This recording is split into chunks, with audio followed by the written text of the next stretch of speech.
Kompleto na ba? So guys, andito tayo ngayon kay Senior Healer. Magtiwala lang kayo sa kanya dahil dito gumaling ang sakit ko. Dito nawala lahat ng mga iniinda ko. Kaya alam ko na gagaling din kayo, okay? Senior, andito na sila. Kompleto na sila. Tatlo. Hello po. Yes, hello. Nag-follow up check-up po ako sa doktor kahapon din. Wala na po silang madetect na sakit ko. Diba sabi ko naman sa'yo, effective talaga si Senior. Kaya lang mamoka, bakit ganun? Parang simula nang gumaling ako, sa tuwing sasapit ang alas 6 ng gabi ay parang may sumusunod sa akin na anino. Hello? Chappy ka? Chappy ka, Kat? Chappy? Hello? Mampoka, kayo po ba yan?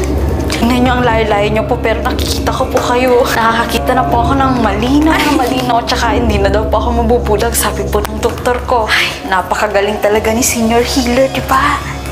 Kaya lang sa sobrang linaw na ata ng mata ko, parang nakikita ko yung mga dati ko namang hindi nakikita. Sa tuwing sumasapit ang alas 6 ng gabi, parang may nagbabantay sa aking anino.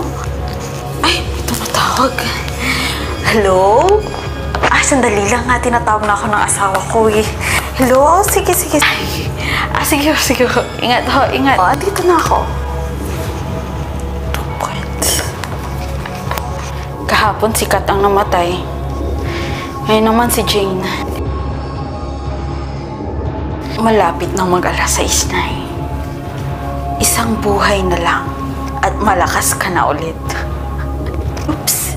Countdown na tayo. 5, 4, 3, 2, 1.